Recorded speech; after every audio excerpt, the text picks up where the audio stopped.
Hello again. A guy I know who is studying at Cambridge University forwarded to me the announcement of a protest being held at the philosophy faculty of the university this week. The thumbnail to this video shows the notice circulating about this protest. One of the fellows in the philosophy faculty there, Nathan Cofnas, has said such controversial things as this: in a meritocracy, Harvard faculty would be recruited from the best of the best students, which means that the number of black professors would approach zero. As some viewers might know, for years Harvard has rigged the entry to the university to ensure that around 15% of the new students there are African American. This means rejecting a lot of academically brilliant people of Asian heritage. The courts in America have now, after a long struggle, ruled that Harvard's method of limiting the number of Asian and white students to ensure that they have plenty of black ones is illegal and actually violates the Civil Rights Act, as it is discriminatory against students of Far Eastern ancestry. If only academic achievement and test scores were used to allocate entry, then just 0.7% of students would be black, as opposed to the 15% that is currently the case. Nathan Cofnas is being denounced for saying this, and also for saying openly that if only academic merit were to be considered, then there would be few black students and no black professors at Harvard. Curiously enough, when the courts were investigating the matter a few years ago and preparing to rule on whether Harvard was behaving in a racist way against Chinese people for denying some places, just to increase the quota of black people, you understand, somebody said publicly exactly the same thing as Nathan Cofnas, without anybody at all objecting. Let us see what a leading scholar on racial equity, Sean R. Harper, who is black, had to say when the United States Department of Justice was pursuing Harvard to stop them fixing quotas for the admission of racial minorities. Harper, who was at that time head of the Race and Equity Center at the University of Southern California, was quoted in the press as saying, "Is the Department of Justice saying that it is in favor of Harvard being 100% Asian American? Because if we are looking at just GPAs and test scores, it could very well be that those with the absolute higher scores would be Asian Americans." This was quoted in the Pittsburgh Post-Gazette under the headline, "Siding with Asian American Students," and on the 30th of August 2018. In other words, a black activist says exactly the same thing as Nathan Cofnas, but nobody accuses him of being a racist.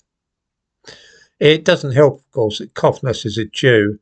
Jews are, as I'm sure we all know, not massively popular right now, so that must also be factored into the protest, which is due to take place at Cambridge in a few days. Cofnas has also enraged people by pointing out that only 15% of black American high school students are very proficient in reading, compared with 41% of white ones and 59% of Asian Americans. It's spreading facts like that that are getting him into a lot of trouble and making some of the students at Cambridge want to get rid of him. Viewers will doubtless be curious to know about the mechanics entailed in undertaking such an outrageous piece of work as the quotas that Harvard was operating for years. After all, Asian American applicants tend to have the highest test scores, the best academic records at school, together with impressive extracurricular activities. By any normal standard, they would make the ideal students. How do you make sure, though, that you don't take any more Jews or Chinese people after you've reached a limit which you've set beforehand? You can't really put up a sign at Harvard saying Jews not welcome here, or perhaps no admission to those of Chinese origin. That would be, well, racist. There is a method, though, of keeping out Chinese people and Jews, but unfortunately it depends upon accepting some outdated and offensive racial images.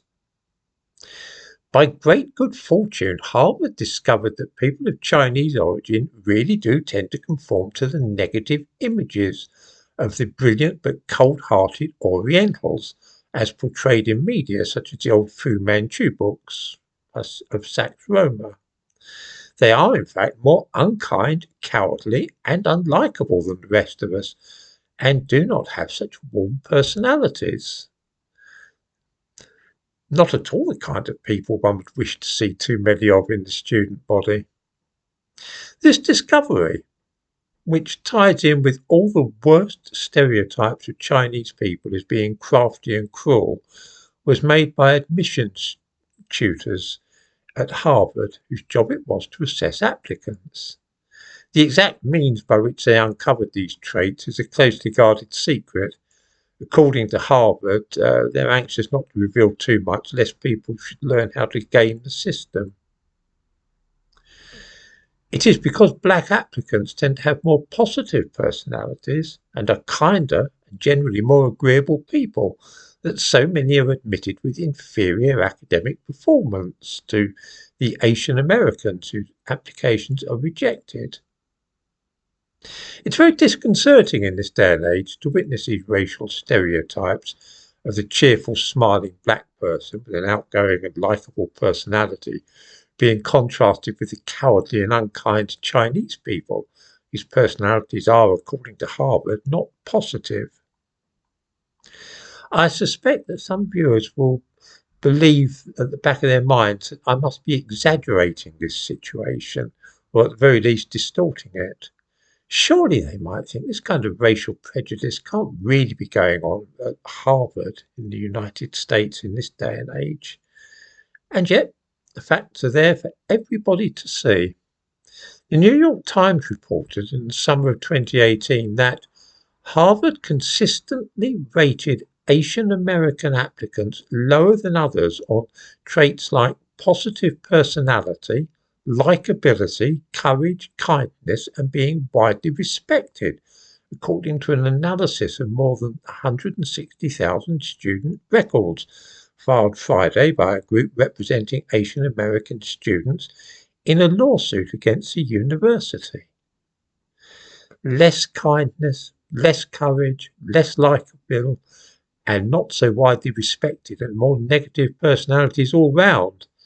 It will hardly come as any surprise to learn that Harvard fought tooth and nail in the courts to avoid having all this come out into the open. An awful lot of racism has been practiced at Harvard with the sole intention of making sure that there are plenty of black students there.